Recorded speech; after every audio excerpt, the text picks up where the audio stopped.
Hey! Ayan! Buhay na naman. Ang real KJB believers. Now signing on.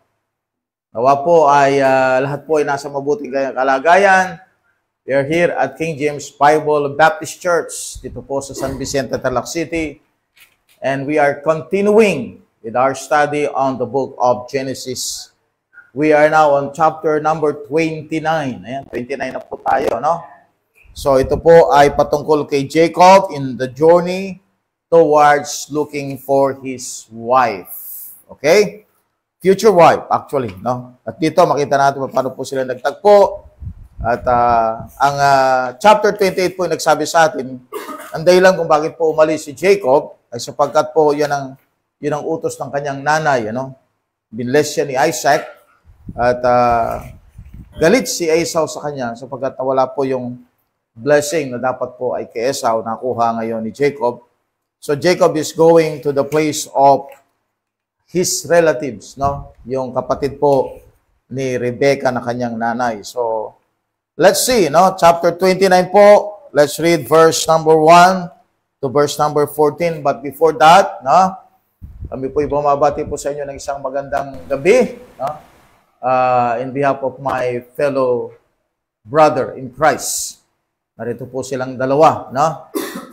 At mga warrior ng sakit, no? Lahat po kami warrior ng karamdaman dito. Okay, so we have Pastor Nick, of course. Amen naman, Brad. Amen. And of course, Pastor John. Amen. Amen. Yan. Live in kicking. Yan. Okay, masaya po kami sapagkat kami po ay nakapag-live ulit. Okay, so tawagin po natin Pastor John to lead us in prayer before we read verse number 1 up to verse number 14. Okay, so tayo po ay manalangin namang Diyos na banal, makapangyarihan sa lahat. Salamat po Diyos sa lakas, binigay mo sa amin. Salamat po muli o Diyos. Opo. Panginoon, ay pinagbuklod mo Panginoong Diyos upang ituloy Panginoong Diyos ang series, ang pag-aaral ng Book of Genesis, Panginoong Diyos. At lagi po, Panginoon, ang aming pong dalangin, O Diyos, ay karunungan mula po sa inyo, Panginoong Diyos.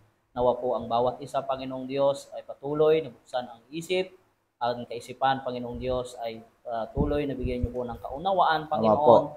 upang ang aming pong pag-aaralan, O Diyos, ay aming pong makita at malaman, Panginoong Diyos, mula po sa inyong mga salita, Panginoon. Dalangin po namin, Panginoong Diyos, ang lahat ay nasa maayos na kalagayan at maayos din po, Panginoong Diyos, ang kanila pong mga puso, Panginoong Diyos. Salamat po, Diyos, sa pong aming dalangin sa pangalan ng aming Panginoong Hesukristong tagapagligtas. Amen. Amen. Amen.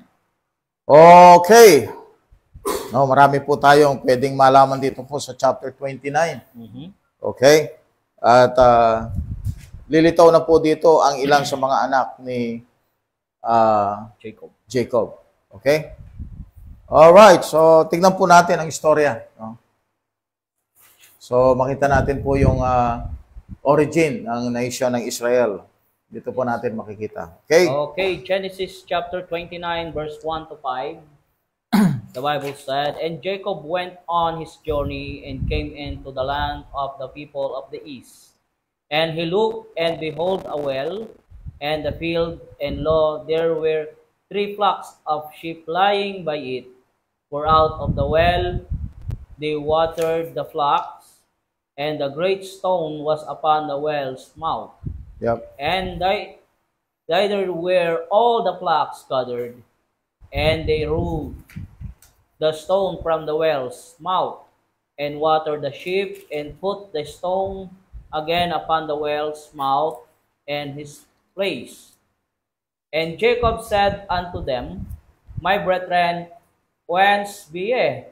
And they said, Of Haran are we. Yeah. And he said unto them, Know ye Laban the son of Nahor? And they said, We know him. Verse 14. Hanggang 14 na. Okay. Verse 6, and he said unto them, Is he well? And they said, He is well. And behold, the Rachel his daughter cometh with the sheep. And he said, Lo, it is yet high day, neither is in time that the cattle should be gathered together. Water ye the sheep, and go and feed them. And they said, We cannot until all the flocks be gathered together, until they roll the stone from the well's mouth. Then we water the sheep. And while he yet spake with them, Rachel came with her father's sheep, and she kept them.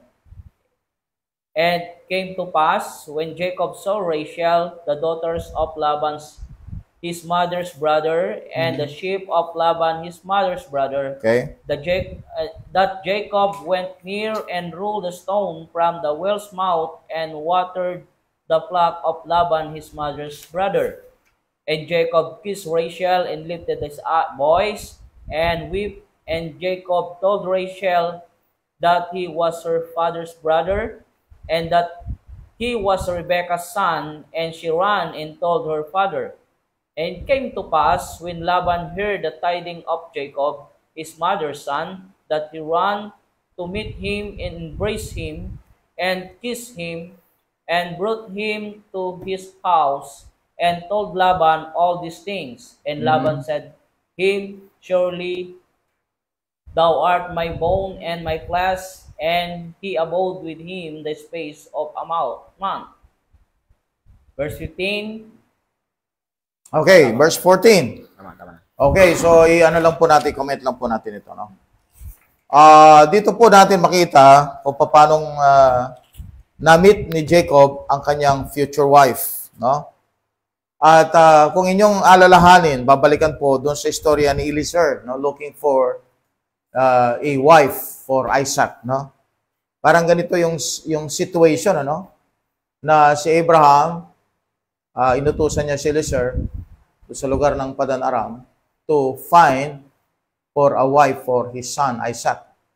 At doon sa well, doon din sila nag-meet, no, ni Eliezer at saka ni Rebecca. At makita natin, because that is the usual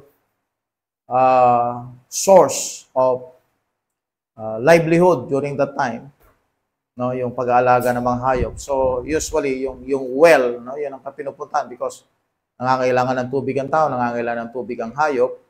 So yun ang nagiging meeting place. And this time, all right, ganun din po nangyari that Jacob met actually Rachel here sa time na kung saan po ay they are getting water to fetch for their camels and other livestock and sheep. Okay? Now, so dito po sa verse 1, nakalagay po dito, then Jacob went on his journey. So naglakbay si Jacob from land of Canaan into the place of the east. Sabi, and came into the land of the people of the east. Okay. So the land of the people of the east would be Mesopotamia, and would indicate again that Shemites are the people who are classified as Mongoloid in the three major ethnic divisions. No? The stone on the well's mouth is a large flat stone like the one covering a cistern, and usually a hole is in the center of this flat covering and another stone over it to keep rain and dirt out. So verse 3, sabi sa verse 3, and thither were all the flocks gathered, and they rolled the stone from the well's mouth, and watered the sheep, and put the stone again upon the well's mouth in its place. Nakita ko itong well na ito, ay ito po nasa, nasa mga bundok. No? Kung meron ka makita mga bundok na ganyan, so meron mga parang butas, no? Yung mga mountain. And then makita natin nakita ko doon sa picture, pababa doon sa, yung butas na parang cave siya, na papasok doon sa papailalim, no? Doon kung saan po may source, parang fountain. At may stone na nagko-cover po doon sa parang cave na yon para po hindi pasukin ng hayop at saka hindi pasukin ng dumi, no? Okay. So Jacob opens up a conversation with the shepherds and makes contacts with his kinfolk immediately. The son of verse 5 is actually a grandson, no? Nakalagay doon, and he said unto them, know ye Laban the son of Nahor? And they said, we know him. So the word son here is actually a grandson. A grandson. Okay. So si Laban ay grandson ni Nahor. So si Nahor, alam natin, di ba? Nahor, we have Abraham. Okay. So makita natin na si Laban is actually a grandson of Nahor. Okay. So yun yung line eh. So relative pala sila eh. According to the Bible, no? Relative sila. At even Rebecca, no? And Isaac is relative. Okay, now Rachel is taking care of the sheep. Okay? So, you can check also 2 Samuel 12 verse 1 to 4 with that. Jacob now gives the shepherds some advice which they say they cannot follow. He tells them that they should water the sheep, then put them back out into the pasture. The shepherds replied that they cannot until all the flocks be gathered together. Verse 8. The passage can be taken several different ways. Okay? So Jacob, a plain man dwelling in tents, is not going to step in. Okay? So nandun po yung advice na binigay ni Jacob doon sa mga shepherds. Verse 9. Okay, verse 9. Sabi niya sa verse 9, and while he had spake with them, Rachel came with her father's sheep, or she kept them. So, shepherdess siya dito, no? Babaeng shepherd. Alright, the author, which is Moses, has inserted mothers 3 times in verse 10. Mothers. Nakalagay sa verse 10. It came to pass when Jacob saw Rachel, the daughter of Laban, his mother's brother, and the sheep of Laban, his mother's brother, and Jacob went near and rolled the stone from the well's mouth and watered the flock of Laban, his mother's brother. Okay. So, not to show how happy Jacob was to contact his bone and his flesh, but to emphasize the close relationship that stood between Rebekah and Jacob. This is the mother image of which teaches that a man looks for a wife like his mother, or exactly the opposite depending upon early experiences. No? Verse 11 to 13 are self-explanatory and no need for any comment. Ang ibig sabihin nito, hindi na kailangan pang ipaliwanag kasi self-explanatory sa verse number 11, nakalagay po doon, and Jacob kissed Rachel and lifted up his voice and wept. So itong paghalik na ito ay yung kasiyahan, and of course, because they have blood relationship, no? Walang masama doon sa halik na yon. Kasi sa verse 13, nag-kiss din si Laban kay Jacob, no? Yung pag-meet nila, yung saya, no?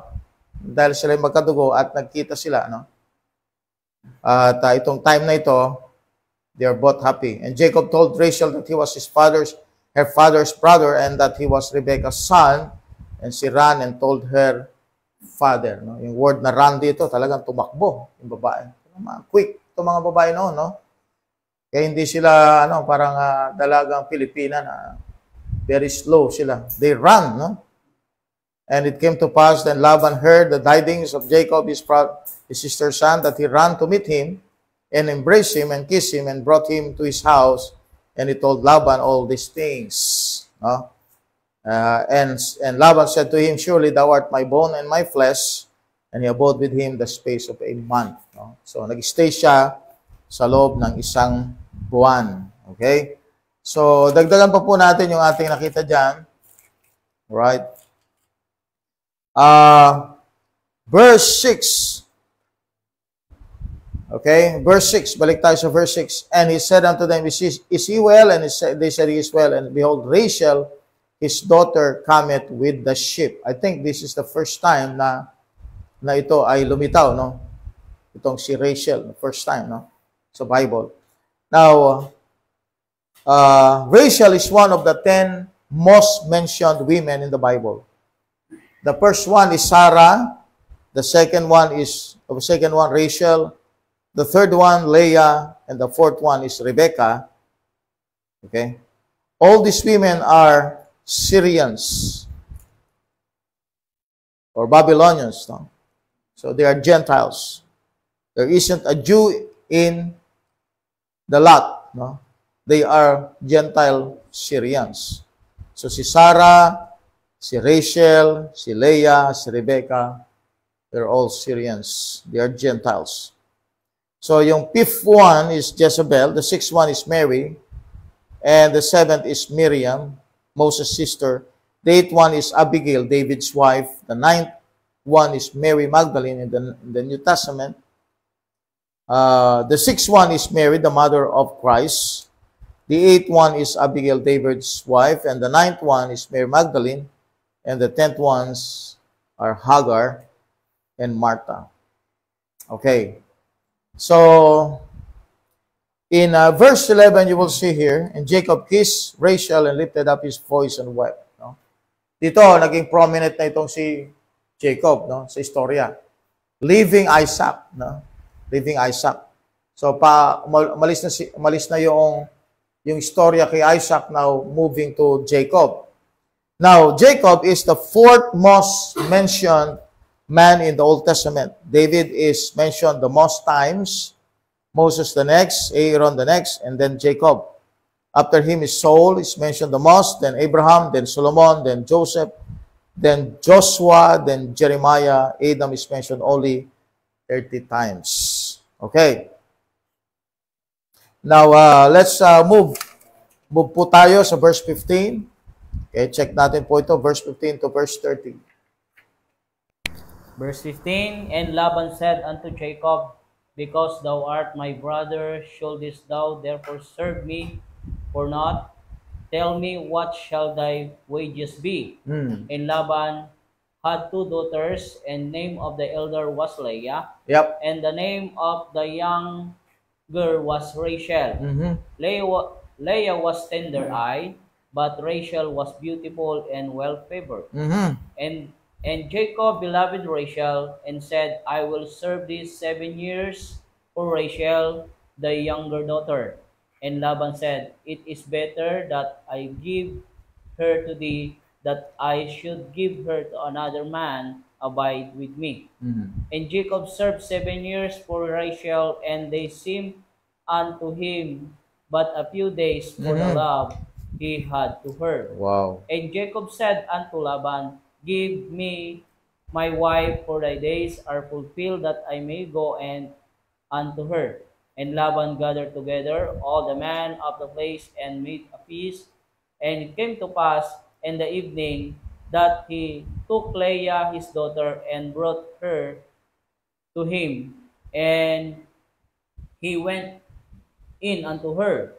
And Laban gave unto his daughters Leah Selpa, his maid, for an handmaid.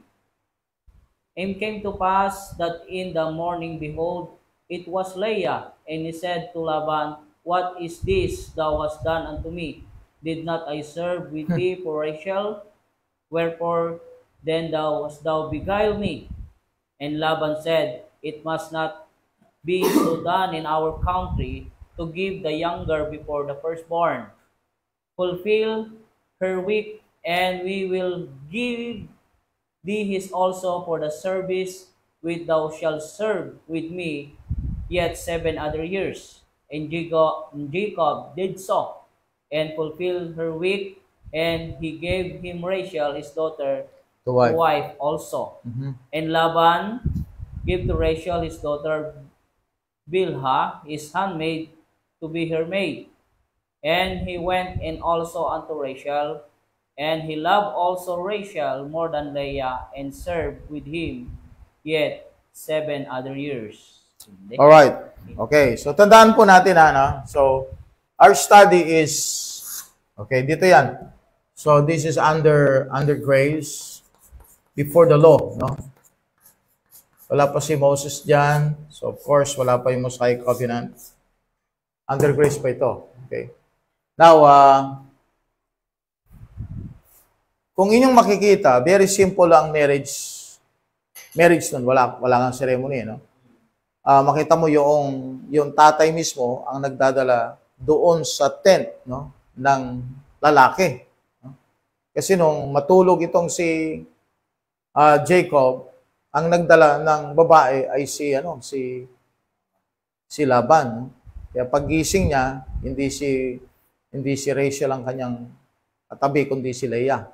Because the one who brought the woman is her own father. So, ganon, no? Yun ang seremonya noon. And here, makita natin, no? Lumilitaw yung karakter dito ni Laban, because Laban is like Jacob. Alright? Kasi magkaano sila actually, nakahanap ng katapat itong si Jacob no? Si Laban ay katulad din ni Jacob na mayroong konting husay at pagwawais, no? Kung sa word natin ginagamit. No?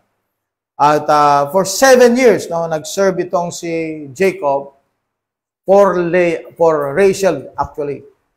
Pero hindi binigay si Rachel because yung daw kanilang bansa ay meron pong kaugalian na nauuna yung panganay bago yung pangalawa. Of course,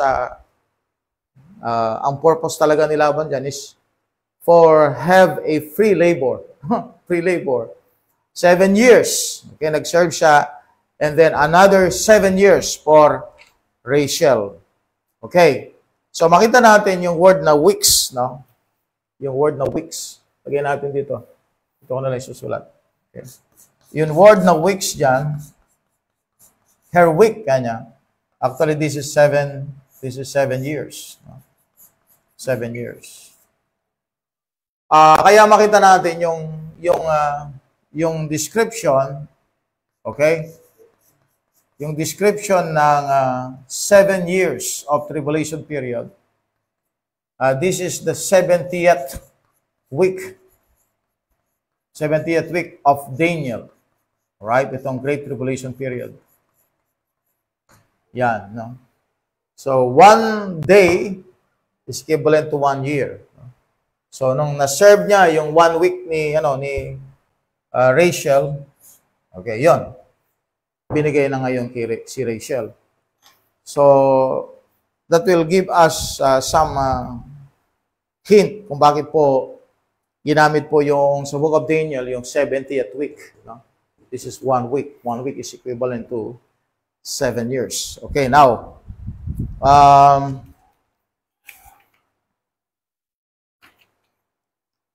okay, so, dito natin makikita that ang talagang mahal talaga ni Jacob ay walang iba kundi si Rachel.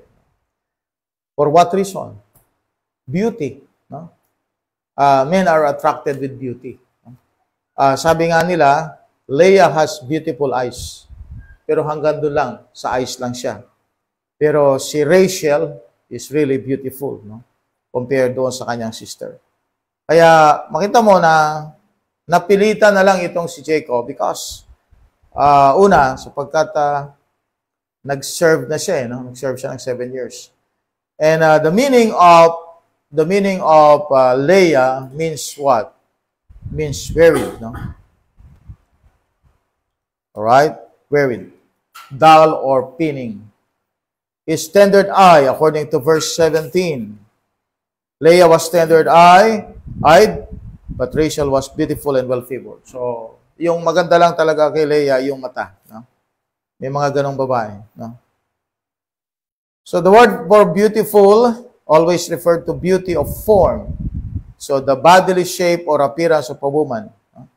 Deuteronomy 21 verse 11, 1 Samuel 16 verse 12, Ezekiel 16:13. The contrast then is Leah was tender-eyed, in the sense of soft and chaste eyes, but Rachel was beautiful in body and well-favored, fair of appearance. Okay. Now, men fall in love with what they see.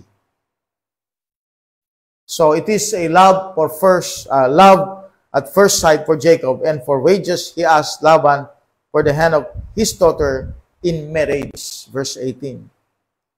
Palagay doon sa verse 18, and Jacob loved Rachel and said, I will serve thee 7 years for Rachel, thy younger daughter. So, sabi niya, magsaserve ako ng 7 years for marriage para pakasalan ko yung anak mo, no?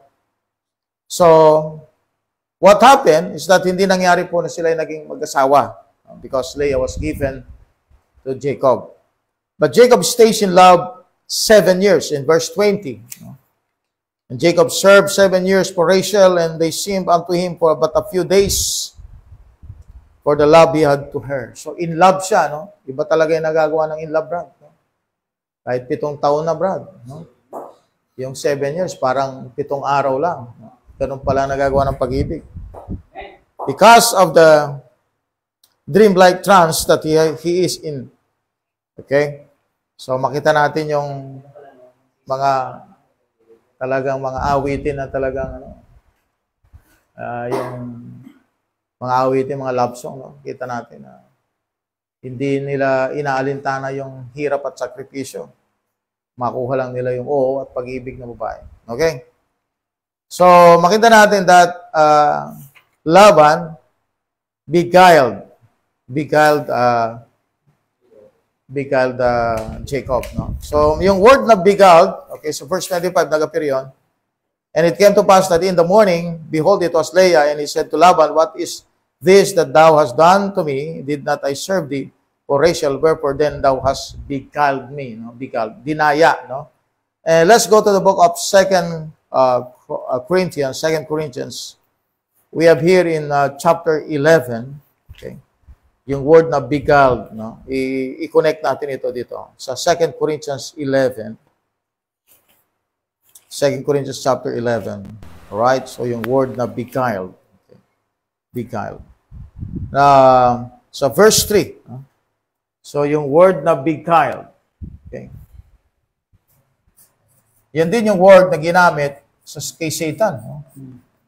Alright? Yung word na beguiled.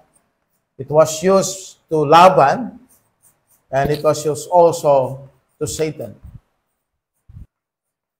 Yung word na beguiled. So, sino yung binigal ni Laban? It was Jacob. Sino yung binigal ni Satan? It was Eve. Okay?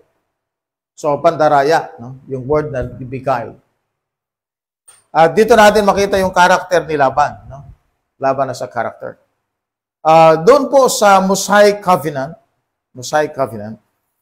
under Levitical law, sa Leviticus 18:18, check po ninyo, Leviticus 18:18. Makita po ninyo na kapag ka ang isang tao po ay may asawa na actually, according to the Bible, sa Leviticus 18:18.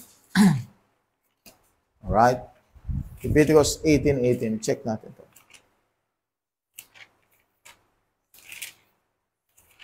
So, nagkaroon na ng asawa itong si Jacob, no? Dito, wala pang batas, no? Wala pang batas dito. Kaya nga, this is not under the law. Alright? So, grace period pa ito. Okay? So, sa panahon na ito, walang batas. Pero here, in the time of the law, sa Leviticus 18:18, makita natin yan, na kapag may asawa na yung lalaki, hindi na pwede sa another na babae, most especially sa kanyang kapatid. Nakalagay doon, neither shall thou take a wife to her sister to vex her, to uncover her nakedness beside the other in her lifetime. So, yung ginawa ni Jacob, na nag-asawa uli siya, yung ginawa ni Laban ay binigay niya yung kanyang anak na isa pa. Kung nasa ilalim sila ng batas, no? Levitical law, hindi pwede yun. Hindi pwede. Forbidden yun. Okay? Pero dito po, inalaw. No? Most especially, bakit po inalaw ito? Because Rachel, actually, will not give birth to Joseph. Because Joseph is the greatest type of the Lord Jesus Christ. No? Now, tignan natin, makita natin yung line, actually, ay hindi galing kay Rachel, yung line ng Messiah. Galing kay Leah. Because Judah was born under Leah. Okay? Nakalagay doon sa verse 35. Okay.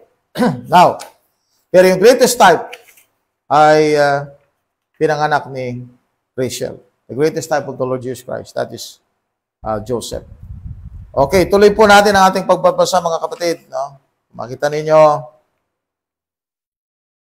binigyan ng handmaid itong si Leah. Ang pangalan po ay Silpa. Alright, sulat po natin dito. Sapagkat ito ay naging nanay din ng mga anak ni Jacob. No? So we have Leah, ang naging handmaid niya ay si Silpa. Alright, handmaid. Okay, handmaid niya ito. Handmaid. Okay. Parang Hagar type yan, no? Si Sarah merong Hagar. Okay? Alright. Hindi Silka, Brad. Silpa. Okay. Okay. Okay. We have, of course, Rachel. Ang kanyang handmaid naman ay si Bilha, no? Bilha. Okay. Yan. Okay. So, ituloy po natin, So, yung scene from Isaac to Jacob, now Jacob to his wives. Yan na, no? Tapos yung mga anak. Alright. So, let's continue reading.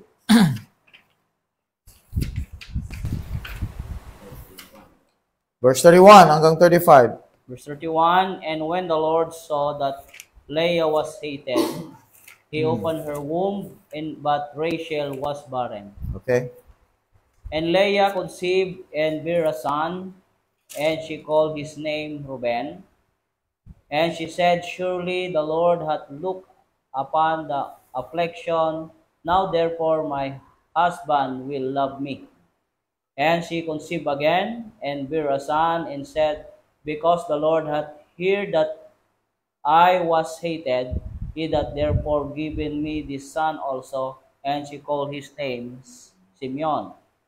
And she conceived again, and bare a son, and said, now this time will my husband be joined unto me, because I have borne him 3 sons. Therefore was his name called Levi. And she conceived again, and bare a son, and she said, Now will I praise the Lord. Therefore she called his name Judah, and Okay. lived bearing. Yan. Okay. Lima. Alright, so okay, so tuloy po natin. So sino daw yung barren dito? It was Rachel. So wala po siyang anak, no? Leah conceived and bare a son, and she called his name Reuben. Ito yung pinakapanganay. Okay? Alright. Now, every name may meaning po, no? At makita natin that the firstborn was called Reuben, no? This is the firstborn, and the right of the firstborn is a double portion, even where the mother of the firstborn is hated. Deuteronomy 21:17. Okay? But here, in the story in Genesis 35:22, Reuben forfeits this portion. Reuben occurs first in 12 out of 23 lists of the 12 tribes of Israel. He's missing in one complete list in Numbers 34. And one incomplete list, and is replaced by Judah 4 times. Dan once, Ephraim once, and Simeon once. So the first stone on the breastplate, yung high priest, pero silang breastplate. May mga stone po yun. May mga birthstone. Actually po, inilalagay po yan sa singsing, no? Birthstone. The first stone on the breastplate would probably be his, no? And in this birthstone, you can see that in Revelation 21 sa New Jerusalem, birthstone. All right. So sa New Jerusalem, you have the birthstone. Birthstone. Okay? Kalagay doon sa New Jerusalem. And this birthstone, okay? This birthstone, itong mga birthstone na ito, in the Old Testament, nasa breastplate ng high priest. Itong mga birthstone. So, bawat anak na lalaki ni Jacob ay merong birthstone.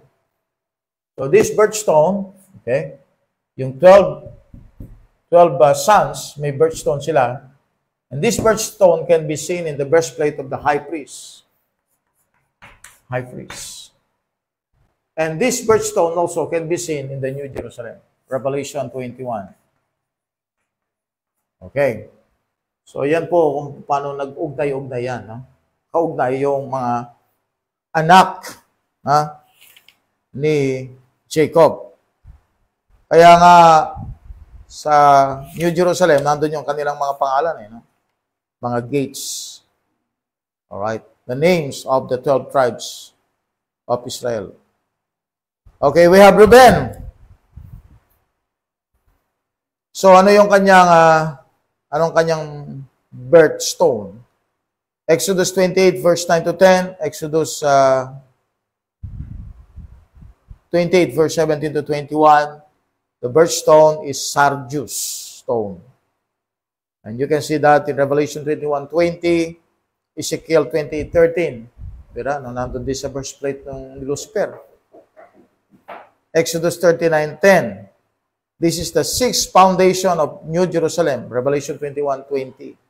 And the stone is a transparent stone that is either red in color or honey colored. Okay? It matches the foundation of the New Jerusalem. It would be June for the Gentile and August to September for the Jew. So the word Reuben means, behold a son. Okay?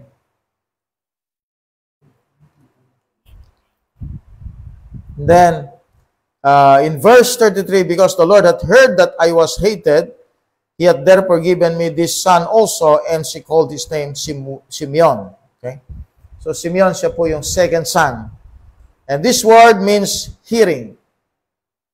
Simeon is found listed second in the list of the 12 tribes, 12 out of 23 times. He is replaced by other nine times by Issachar, Levi, Gad, Benjamin, Asher, Reuben, and twice by Judah. Once he is unlisted, the second stone on the breastplate will be a topaz. So kung kanina po kay Reuben ay sardius, ito naman po ay topaz para kay Simeon. Okay. So we have verse 34. Now this time will my husband be joined unto me, therefore was his name called Levi. No? So sino yung nauna, Brad? Sino yung nauna sa mga anak? Okay. Ano yung unahin natin? You have Reuben. The next is Simeon. The next is Levi. Ayan. Yan, meron tayong mga Levites. We have the tribe of Levi or Levites. Okay. So we have Levi, Hebrew for Levi from lava or lawa, to join. Levi is found listed as third only 8 times only out of 20 complete listings. He is absent altogether from 8 of 23. This is natural as he becomes a priest tribe in the books of Exodus and Numbers and is not counted with the other tribes. Kaya pala minsan nawawala siya doon sa list. The stone which would match Levi on the breastplate would be a carbuncle. Carbuncle. Although the carbuncle is found in the same order, sardius, topaz, carbuncle, in Exodus 28 verse 17, Exodus 39, 39:10, it is mentioned in connection with the foundations of the New Jerusalem. We therefore have only one alternative in matching it with the month. It will be March for a Gentile or May or June for a Jew. So the birthstone for March is the bloodstone or aquamarine. Okay. So tuloy po tayo. Therefore, palagay doon, she called his name Judah and left bearing. Verse 35. Judah, the prominent tribe throughout the rest of the Bible, means praise. Okay. So itong si Judah, dito na, no? Yung line ng Messiah. You have the line of the Messiah, Judah. Pangalan ni Judah, ang ibig sabihin po, praise. Praise. Okay? So you have now Reuben, Simeon, Levi, Judah. Kanino anak ito? Kanino anak ito mga ito? Alright? Galing kay Leah yan. Hanggang ngayon, wala pa rin anak to si Rachel. Okay. Praise. Pagpupuri. Okay. So we have Judah as the last name here appeared sa chapter 39. His stone would be an emerald. An emerald.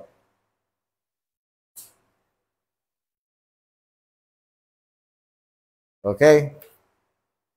So, ang emerald po ay nandun pa rin po sa New Jerusalem. Itong ito. Birthstone po ito. At, alright.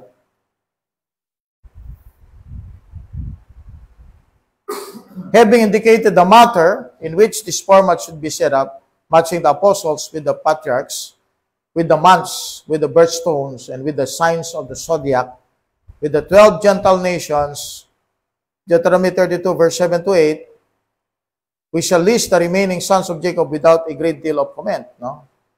Now, makita natin na the reason why we know the 12 months, okay, in eternity.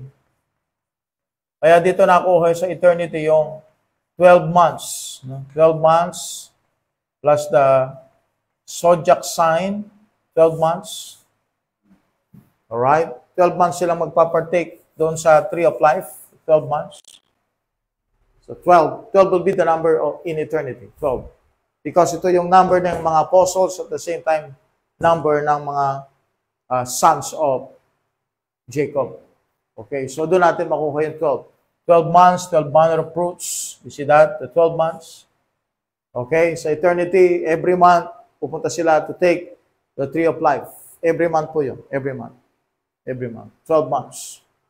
And we have the 12 zodiac signs. Yun po yung magiging lugar sa eternity ng mga Gentiles pagka dumami na. Okay, so I think yan po yung ating nakita, lumitaw, no? Lumabas, no?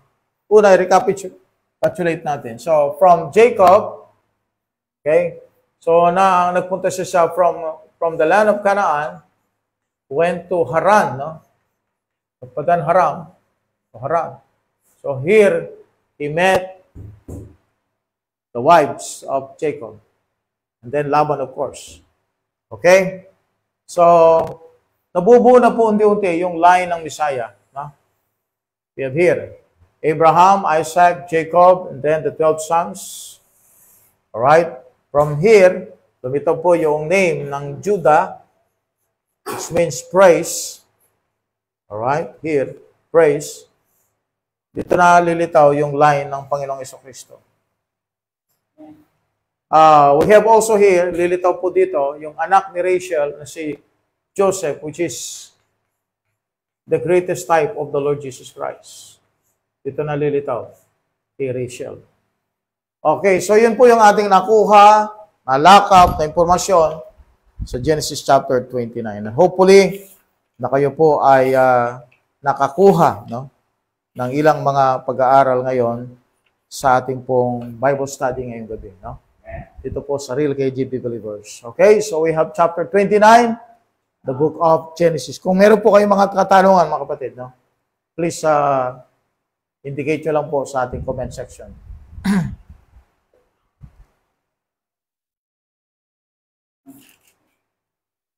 Okay, yan. Amen. Meron po ba tayong mga katanungan para po ma-entertain natin? So we have now the origin of the 12 tribes of Israel, no? So walang galing kay Ismael. Alright? Lahat po galing kay Jacob. Okay. So sa verse 34, she conceived again and bare a son and said, now this time will I, my husband, be joined unto me. No? So the word join here in the sense of rendering honor to her sympathetically. No? So they were already joined in the flesh. Jacob is a polygamist. He winds up with 4 wives. So that is the number of Muslim can get according to fornicating dictator who had 14 wives. 14 wives. So dito, no? Polygamist itong si Jacob. 4 na asawa. Okay. At you have in chapter 30 the marital problems of a polygamist. Maraming mga problema sa maraming asawa. Kaya maraming naging problema si Jacob. Okay.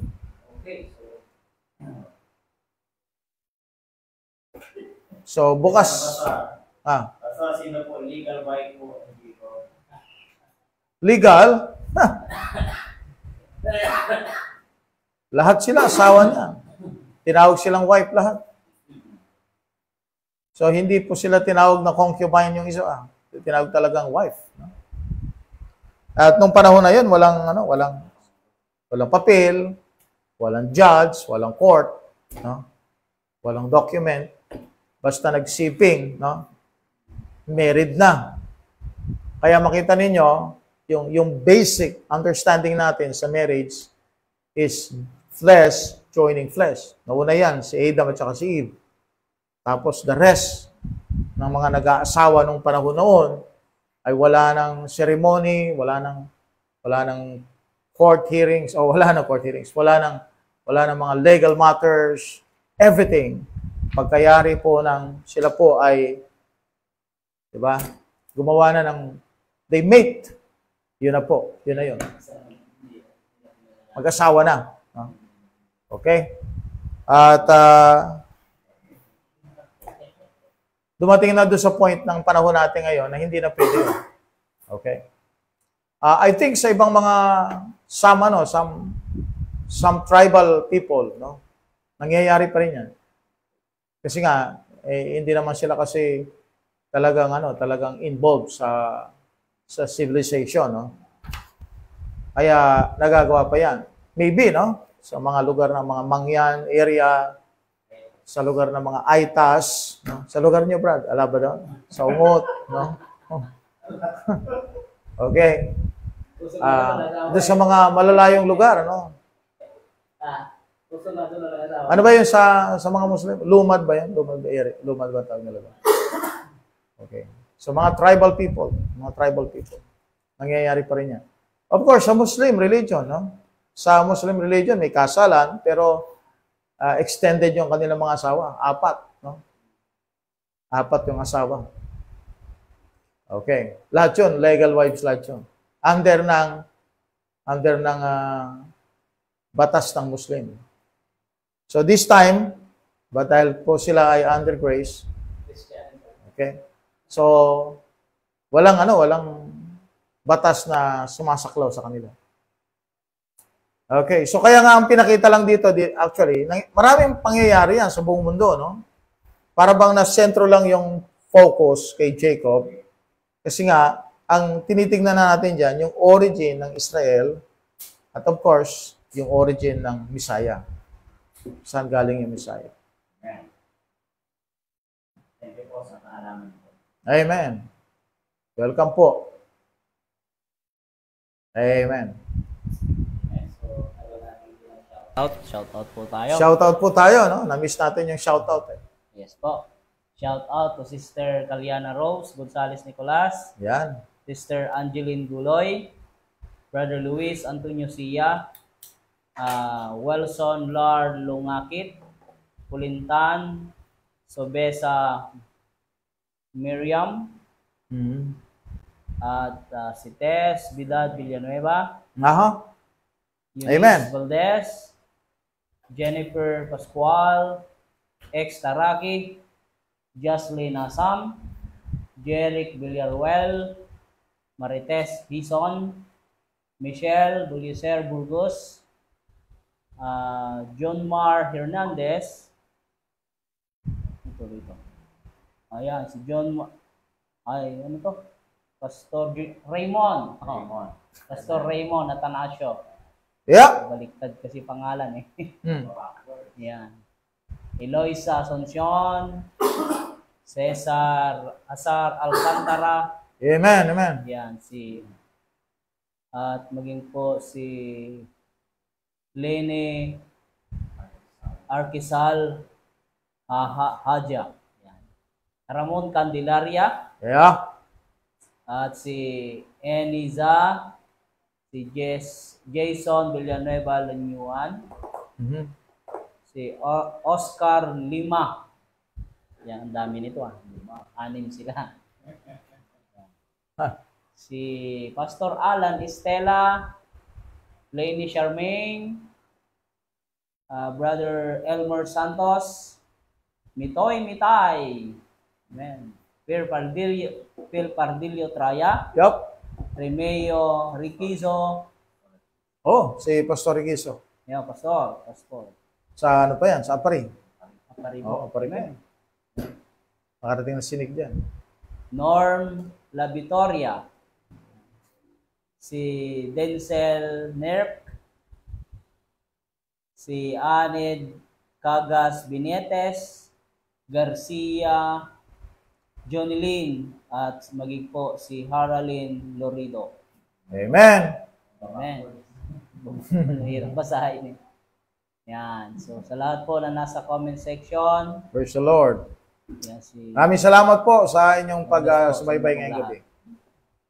Alright. Si ano po, meron po isa dito, si Brother Miko Dukusin. Yon. Buhay. Yan, nabuhay. Brother Miko. Brother Aldrin. Si Jem de Joy del Pilar. Yeah, Sister GMD. Amen, amen. Si John Aldrin Libado. Amen, amen. At si Jesse Mojica. Nagdadagdag pa. Tapos Si Brother Jesse. Hello po, Brother Jesse. Amen. Yan. So, natuto po tayo ng konti, no? Sa Book of Genesis. Actually, napakaganda po ng aklat na ito. Kasi nga, yung istorya kasi ng Bible, hindi mo maintindihan without first understanding the Book of Genesis. You have to study the Book of Genesis para, ito kasi yung ugat no? Kung saan po nagmula ang mga tao, nagmula ang mga, Lahat. siyempre, races, Nagmulang kasalanan. nagmula ang kasalanan, ano yung effect ng kamatayan, Nagmula ng kamatayan. at yun, yung presence ng sin, yung presence of Satan. Nandiyan na yan, no? Plus makita natin yung line ng Messiah. And of course, makita natin yung typology ng Antichrist. Nandiyan na. Sa Book of Genesis. Sige po. Amen. So, amen. So, tayo pong lahat ay manalangin. Dakilang Diyos, amang banal, salamat po muli, Panginoon, sa natapos, Panginoong Diyos. Yes. Aral. Ito po ay good information para po sa amin, Panginoong Diyos. Amen, amen. At ito po ay nagbigay sa amin ng kalinawan, Panginoon, muli. Opo, opo. Ito po ay review sa amin, Panginoong Diyos. Opo. Bilang mananampalataya, Panginoon. At kami, Panginoong Diyos, ay natuto, Panginoong Diyos. Panginoon, sa muli po naming pagsama-sama, Panginoong Diyos, marami pong salamat, Panginoon, sapagkat, O Diyos, kami po muli ay nakatapos, Panginoong Diyos, ng isang chapter, Panginoon, ng again. Panginoong Diyos. Yes, Lord. Nawa po, Panginoon, sa susunod na panahon, Panginoong Diyos, muli niyo po kaming samahan, O Diyos, at maging Panginoon, ang mga kapatid, Panginoong Diyos, na patuloy na sumusubaybay, O Diyos. Hiling po namin, Panginoon, sila po ay i-guide mo sila, Panginoong Diyos, na kami po ay samahan, aralin po, Panginoong Yes, Diyos, Lord. ng inyo pong salita, Panginoong Diyos. Salamat po, Diyos, at lahat ng ito ay amin pong binabalik ng may kapurihan sa pangalan ng aming Panginoong Jesucristong tagapagligtas. Amen. Amen, amen. Praise God. Praise the Lord. No? Amen, amen. Okay, please like, share, and follow our Facebook page. Gayon na din po sa ating YouTube channel. Paki-subscribe na po. Kung hindi pa rin po kayo nakapag-subscribe, nang sabihin kayo po ay maging updated sa latest videos po natin. Okay, once again, good morning, good afternoon, and good evening. Real KJP Believers now signing off. Amen. Thank you po for watching.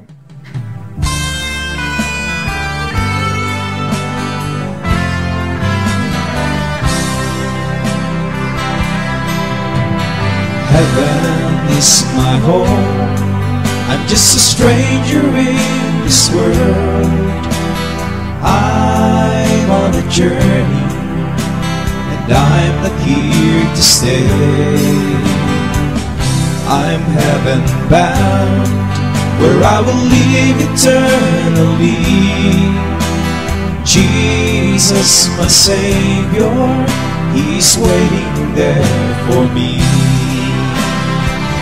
I'm heaven bound, oh hallelujah. I'm heaven bound, glory to God.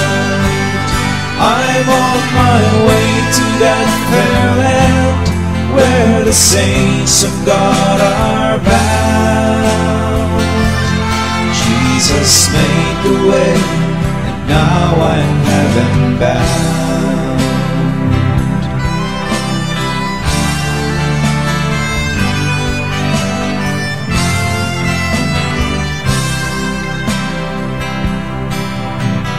I've set my eyes to the Savior of my life.